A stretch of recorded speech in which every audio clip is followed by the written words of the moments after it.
we're here for the worst kind of tragedy we've seen across the country, and we hoped and prayed it would never come to Oakland County, but it has. It's visited itself on our community, and it's certainly the first thoughts are prayers for the families and loved ones and friends that have been impacted by this unspeakable and unforgivable event.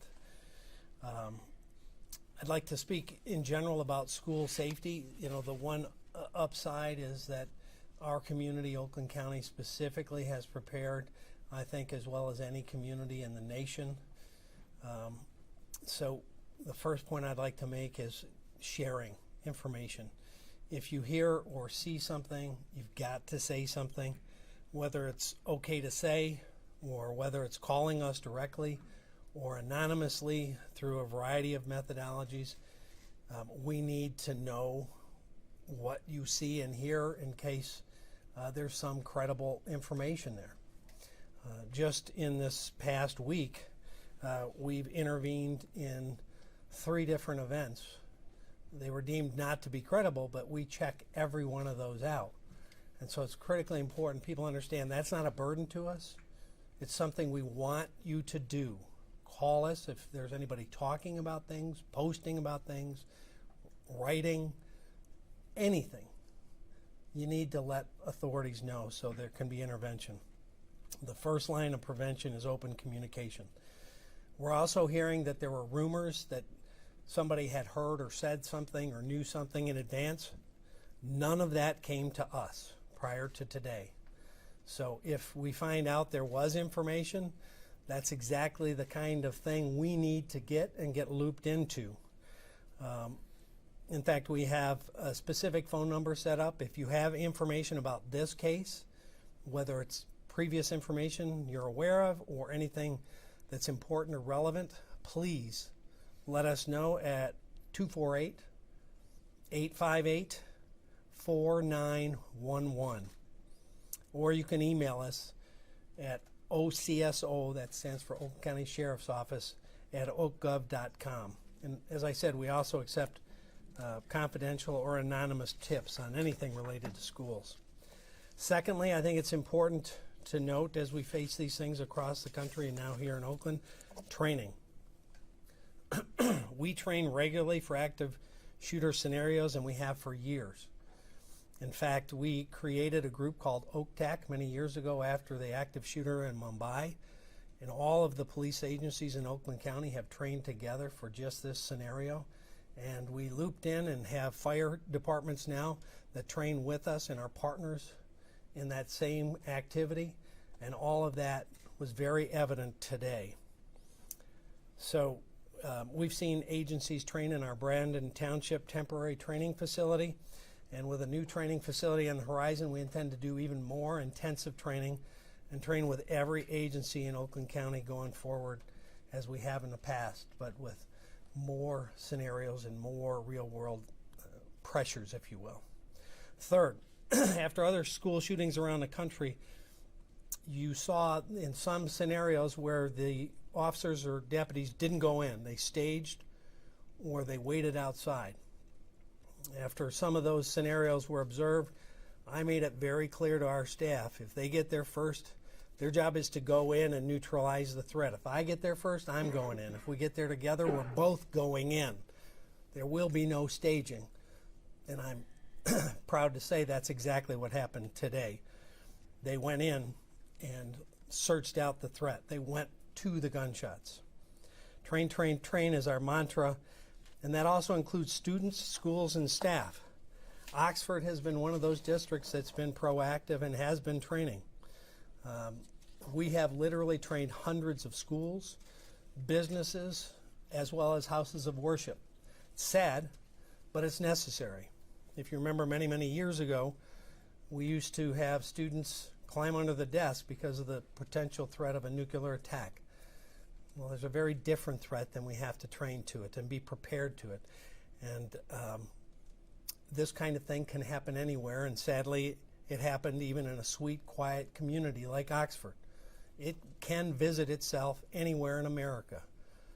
No one is immune. But that training can, does, and did, I believe, in this situation, save lives. So, specifically to this case, on November 30th, our dispatch center received in excess of 100 phone calls in a very short period of time. Their professionalism in responding to that, handling calls, and getting relevant information to get out to our deputies was a testimony to their excellence and professionalism. The high school has approximately 1,800 students, and cars were dispatched at 12:52 and arrived minutes later. Within 2 minutes, 2 to 3 minutes of their arrival, they had a suspect in custody. The first deputies on scene were joined by about 100 other deputies from the sheriff's office, and shortly thereafter, almost another 200 from area agencies, including numerous fire departments. I'll give you a very detailed list of who showed up so you can understand the partnership and the training that has gone into being prepared for a situation like today. The deputies removed from the suspect a 9mm Sig Sauer SP-2022 pistol. It was loaded at the time and still contained 7 rounds of ammunition. When they took it from him, he had a loaded firearm and he was coming down the hall. That, again, I believe, interrupted what potentially could have been 7 more victims. Arriving deputies and officers from other jurisdictions searched the school and evacuated injured students and staff, along with others that were uninjured but clearly panicked.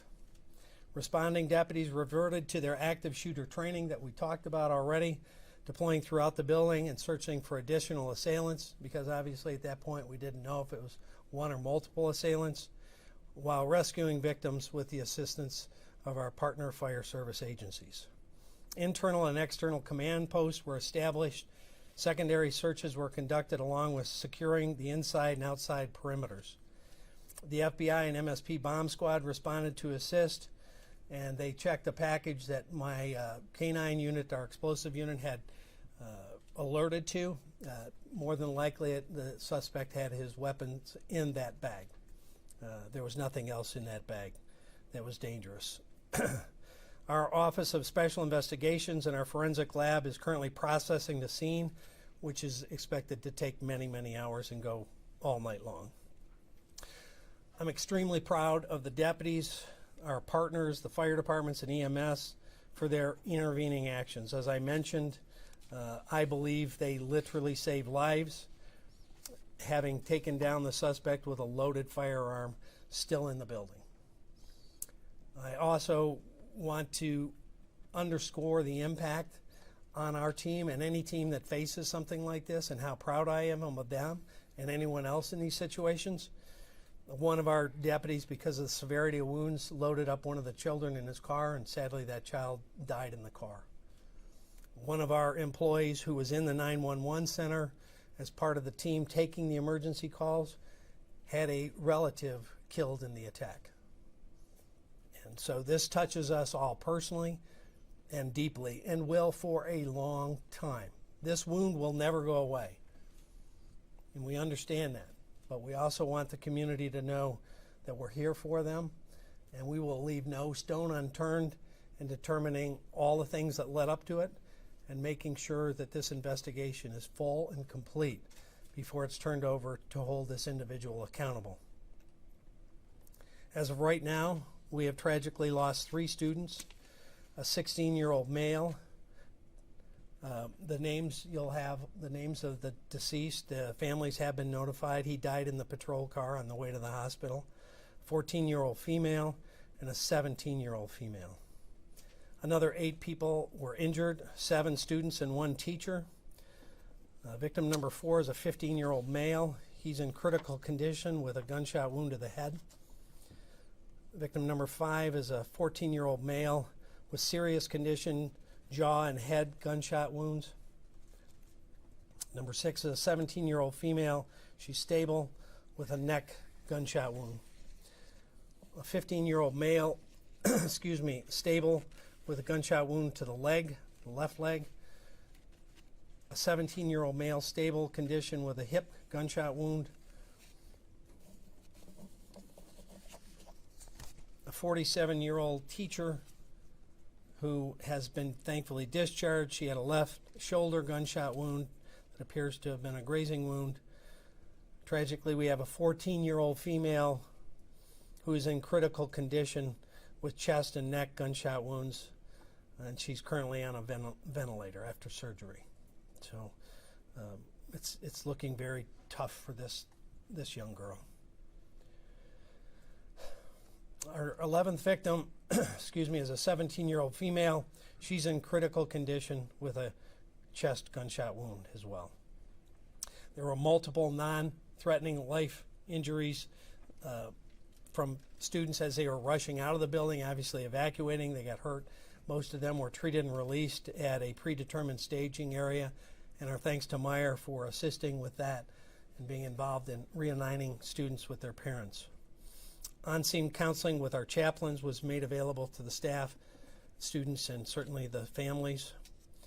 And I have assigned a deputy to each of the victims' families to be with them as long as necessary so that they ensure they get the information they need, the comfort they need, and the protection they deserve.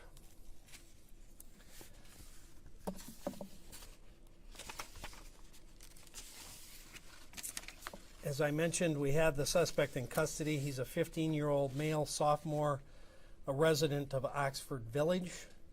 He was not injured, and he's currently lodged at Children's Village on campus here on homicide and attempt homicide with the approval of the on-duty probate court referee. We cannot identify him at this point because he's a juvenile, and he has not been charged as an adult, so there's no ability to identify him at this point. With his parents present, he declined to speak, and they have hired an attorney, so there is no conversation that's going on and no cooperation at that level. Preliminary investigation revealed that the weapon used in this shooting was purchased on November 26th, 4 days ago, by the boy's father. The gun had 15-round magazines. We found 2 of them. There allegedly was 3 that was purchased, and he had the crime scene unit. Our forensic lab is on scene, obviously processing a huge crime scene. More than likely that 3rd magazine will be found there. At least 12 rounds, we know. That's a preliminary number based on casings observed on the ground and part of the active scene that they're now processing.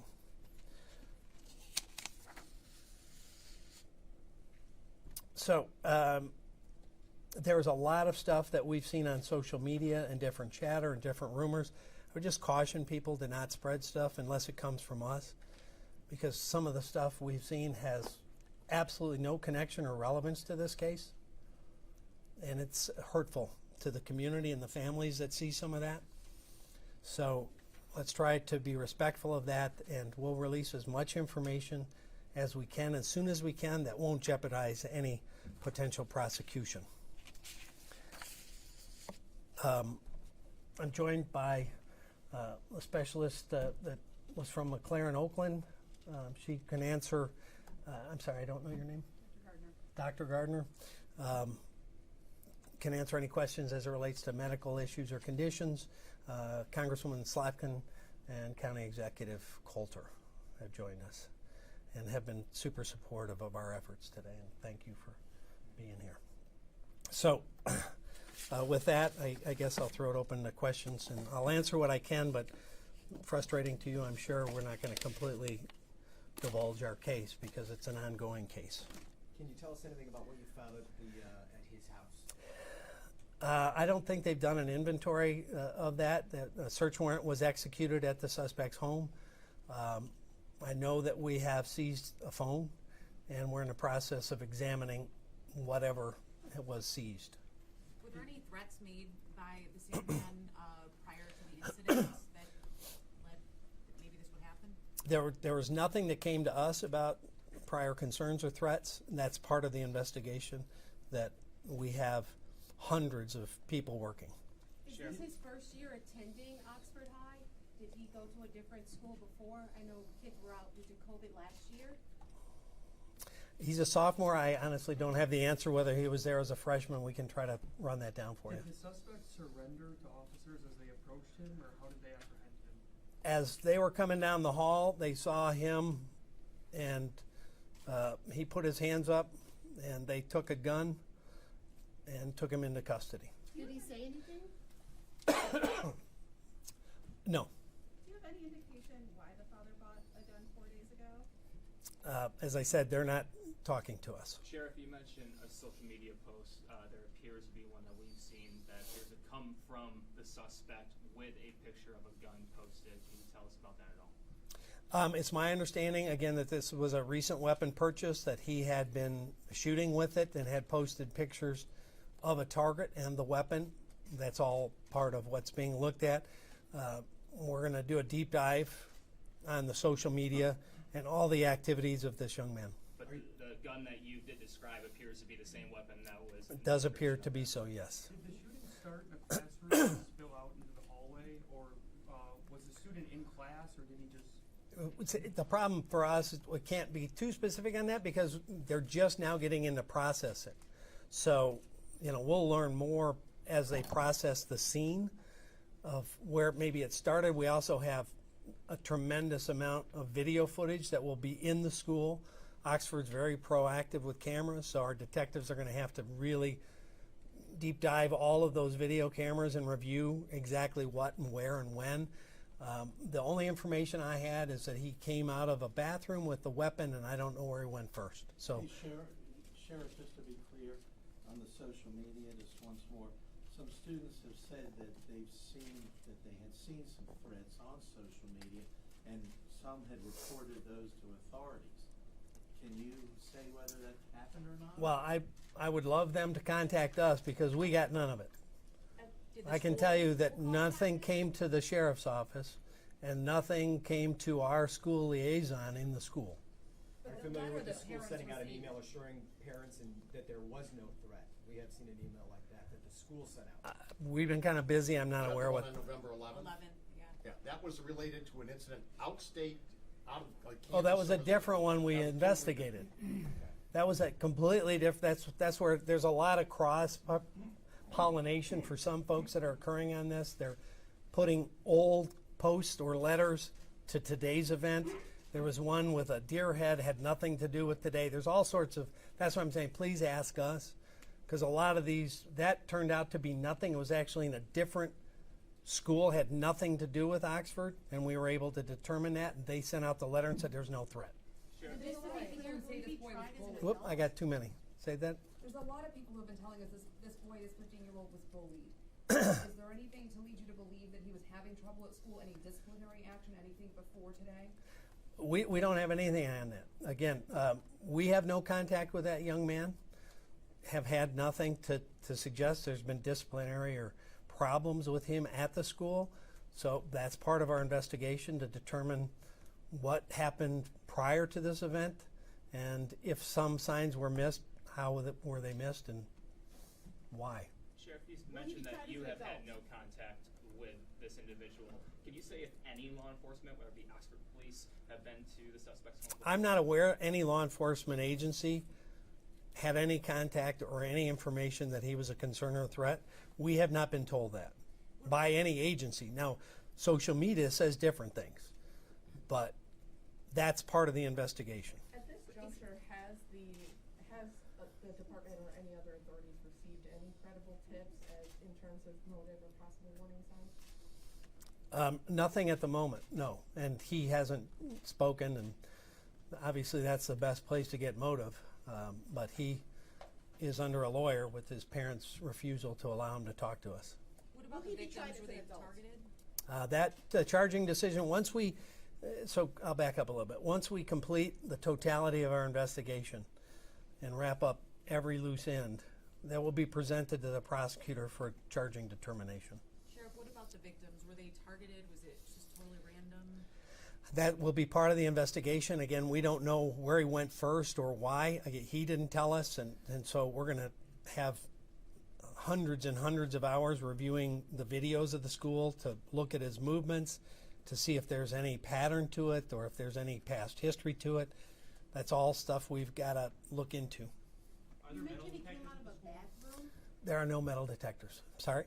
You mentioned he came out of a bathroom. He came out. I believe that's, he didn't come out firing. He came out with a handgun.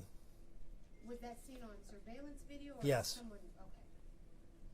Was the suspect trying to get into classrooms where students are barricaded by pretending to be an officer? We're told that that's the case. We've obviously got literally thousands of interviews to do. They were in lockdown. That goes to the training. The school district had been trained. The students and teachers had been trained. Going in a lockdown and how you go into lockdown is critically important. One of the things that we brought back to our agency after I got a very detailed debrief on Parkland was what you call the safe portion of a classroom when they're in lockdown that can't be seen. And those kinds of things were all stuff that we taught different school districts. They went into lockdown. I know they barricaded doors. In terms of whether he was doing that, that will be part of what we have to How investigate. brave were those students? Well, I think everybody was brave in this situation, and they reacted with the training and with the wherewithal that I think saved lives. Tragically, we've had lost lives, and we had people very seriously hurt. But again, had there not been intervention by our deputies with 7 rounds in the weapon and the students and teachers locking themselves down and barricading doors, we might be, if it's possible, in a worse situation. Do we expect an arraignment as early as tomorrow? It's hard to say. We've got to get enough of the basics done before the prosecutor can make an informed charging decision. What are the chances the parents could face any charges? That will all be up to the prosecutor. Ultimately, we're going to present everything, how it played out, and whatever applicable thing I presume they'll charge, we certainly want it charged. Do you have an anticipated timeline for when the investigation might be complete? I can't even guess. I don't know what they're going to find in the school. I mean, it's going to take a tremendous amount of work to go through the school evidentiary, our forensic, and our crime lab, and it's going to take hundreds of hours to go through videos. And then we have to individually interview everyone that was in the school. So you can kind of see the Herculean task that is ahead to get it done right.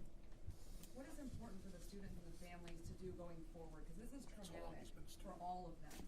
What do you want families and students to be focusing on and doing as they're not in school and trying to process what just happened? Well, first, reach out for support. If you are in that school or you're feeling trauma, or if you're feeling any kind of depression or anxiety, that's nothing to be ashamed of. It's normal. Ask for help. We've got chaplains available. We have access to counseling and psychiatric assistance. That is normal. We encourage people not to be afraid of seeking help. When you're in a traumatic situation, lots of times you need help forward. So we would encourage them to get that, not shy away from it, talk to their kids about it, what they're feeling, get them the help they need, and let them know that it is normal to feel this way, that it is punishing to be in a situation where you have that danger around you. I've been in a lot of terrible situations and seen a lot of deaths, and it never becomes normal. And if you've never been around it, it's even worse. So that would be my first thing to family and friends. Get help. Don't be afraid to ask. Secondly, again, be aware. If you see something, say something. If you're in any other school or this school, that is our best preventive method, is to share information so that we can send somebody out, even if it sounds implausible.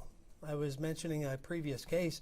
One of the cases we interrupted was a 6-year-old that had talked about shooting somebody at school, and another 6-year-old heard it and told their parents. The parents didn't dismiss it and told the school. The school didn't dismiss it and called us.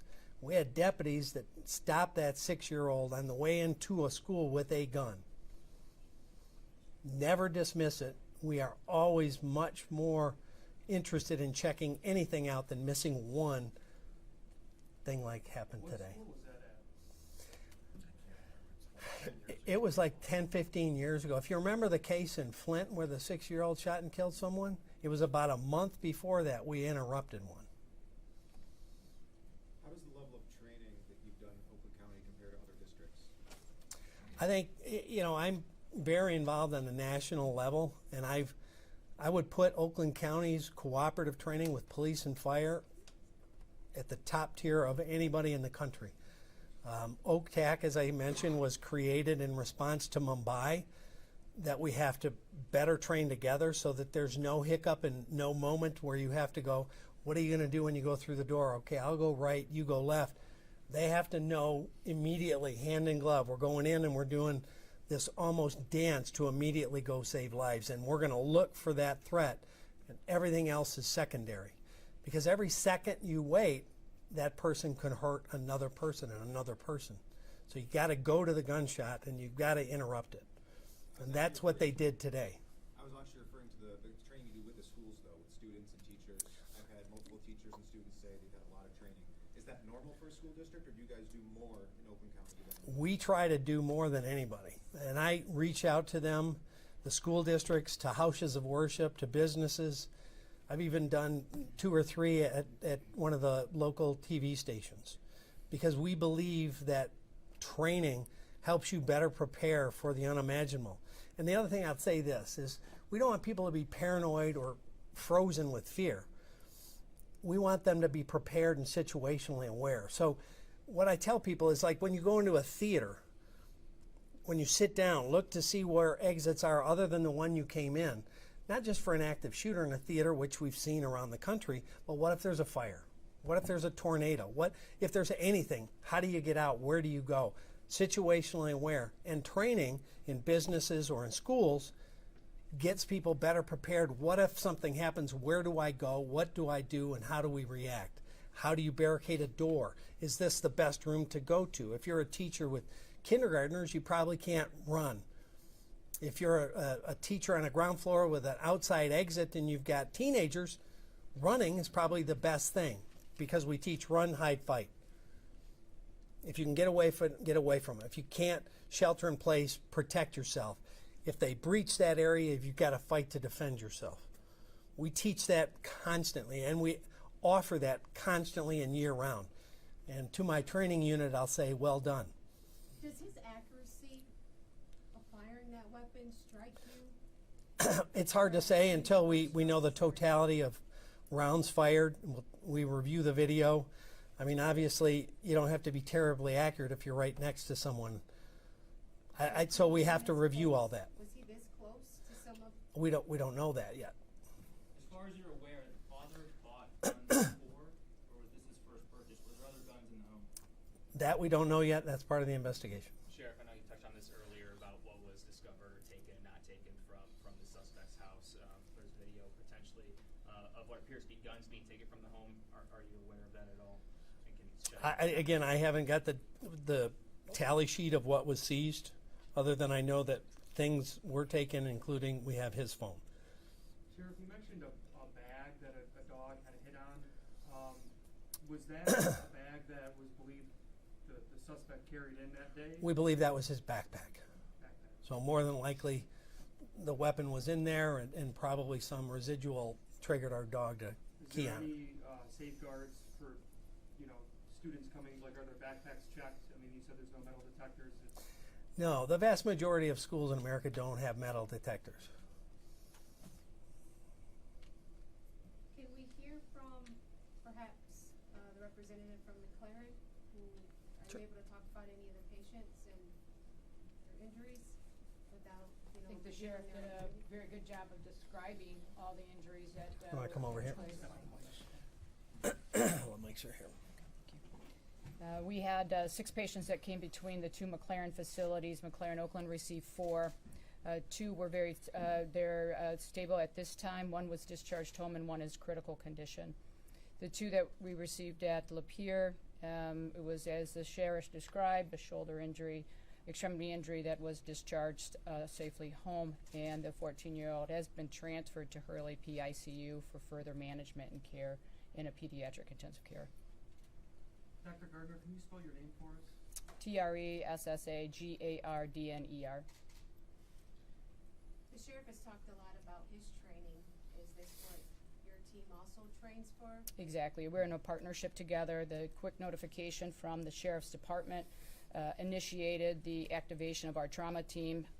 It's a whole cascade for the hospital. We established our incident command. We shut surgeries down, opened up our OR suites, called in our backup surgical teams, activated our ICU, as well as additional nursing staffing. Yes, sir. Dr. Gardner, based on where we are with COVID, did that and how many hospital beds are being taken up play a role into this at all? Did not play a role today. We had, as the spirit of our team at McLaren, the nursing team, the tech team, the physician team, everybody was calling in as an incident command. People were available to come in, and we know the condition that we're in currently. They came in, and I cannot celebrate them enough today. They are parents, they are grandparents, they live in the Oxford community. They were there for the victims today.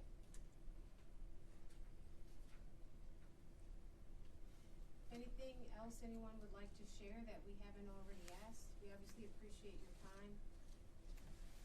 Any leads on a motive? Yeah, as I said, the person that's got the most insight of the motive is not talking.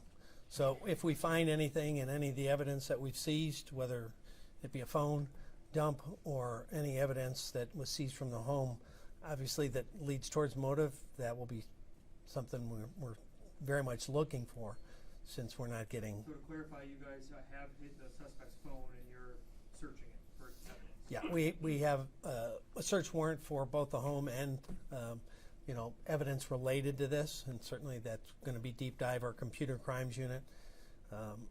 The luxury that we have is we have some amazing talent in-house, our computer crimes unit, our forensic, our crime lab. So many different folks are trained and stepped up right now. Can I add just one thing? Yep. Sheriff, if Yeah, you don't yeah. mind? Yeah. Thank you.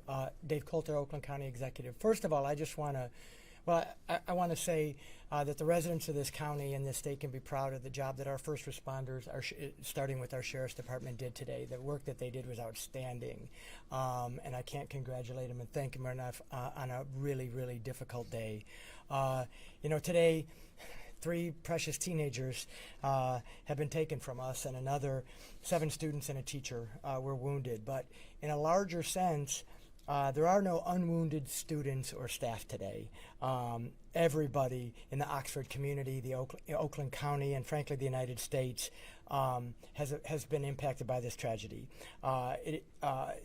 Tragedies like this rip away at our security, and a security and a peace that should be rightfully ours in a place like a school. So tonight, I want to first of all say we mourn the senseless loss of life that happened in our county today, the heartbreaking trauma for the 11 families who have been directly affected, and the all too common grief that we've experienced that has befallen our country and right here in Oakland County.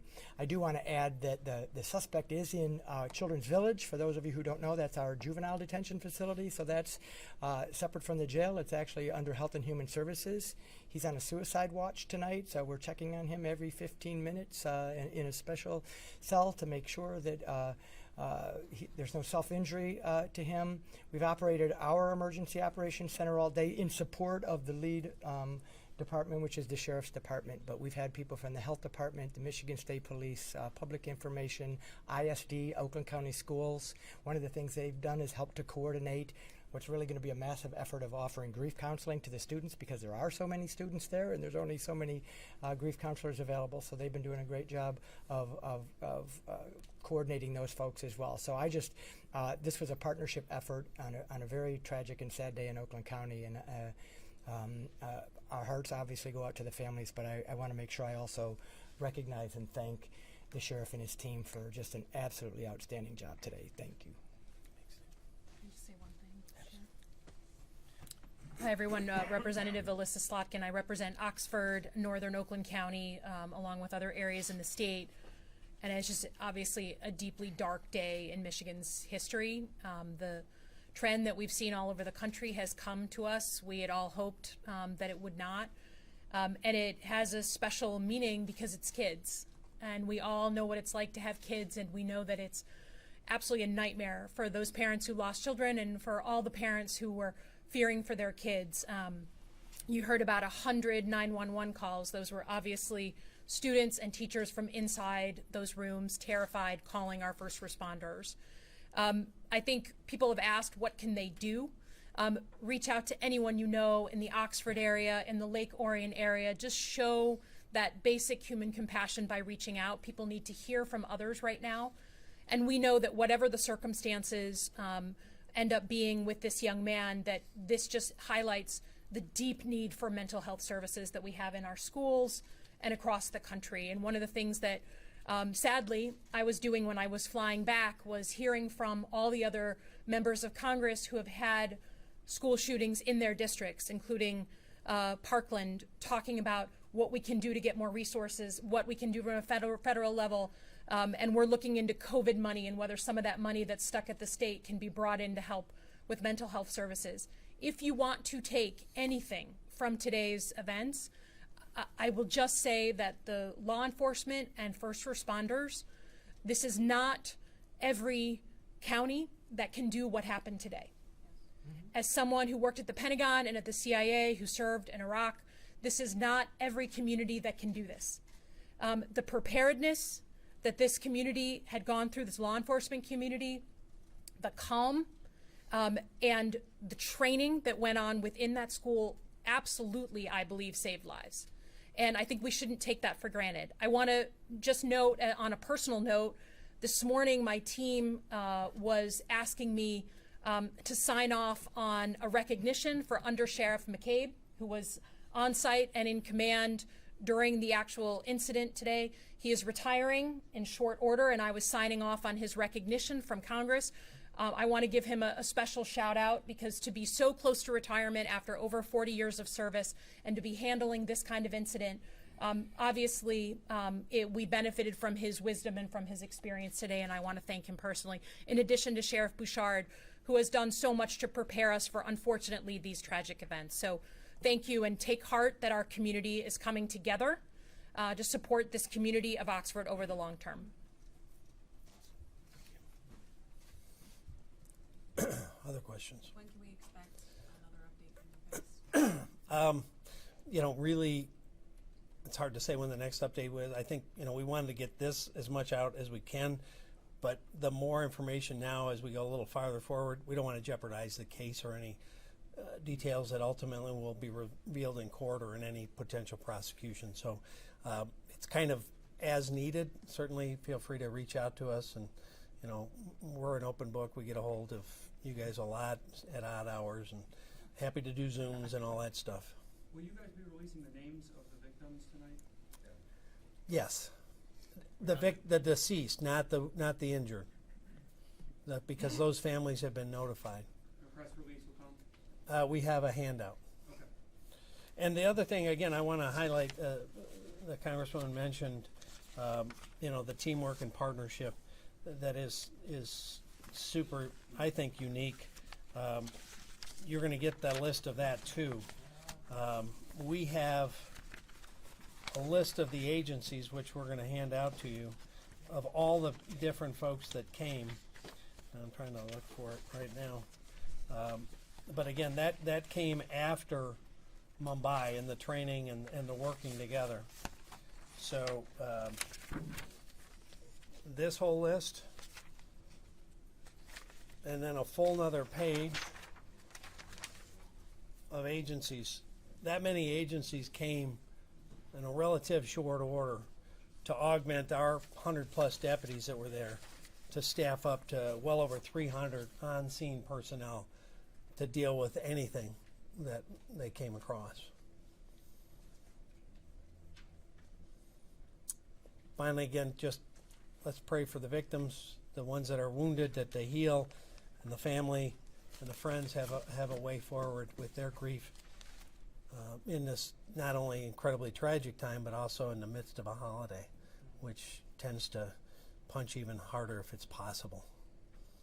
So thank you for coming. The boy who died and the officer had put him in a vehicle, did he try to disarm the shooter? No. Okay. he was a victim. He had a GSW and gunshot wound. And the deputy saw that there was such a grievous wound that there was no time to wait, and tried to load him in the car to get them as fast as he could to a hospital, and he expired in the car. Shane, how is that deputy doing? Well, we're going to be checking in with a lot of our team. I mean, you know, having been on a lot of scenes myself, probably the toughest to see is kids. I mean, there's no such thing as a homicide that doesn't affect you and you don't remember the rest of your life, but a kid hits you in a way that I think it was mentioned. Everyone, you know, resonates with a child, that the promise of that young life, and they begin to associate that with their own children or nephews or nieces. And that's one of the challenges, that when we're operating in one of these moments, that we have to block that out and function. But afterwards, that's going to come flooding in. And they're going to wake up or not go to sleep tonight because of that thought. And we're going to make sure that they get what they need. Is Tate Meyer number 42 on the football teams? I don't know. I don't know. Thank you. Thanks, Sheriff. Thank you.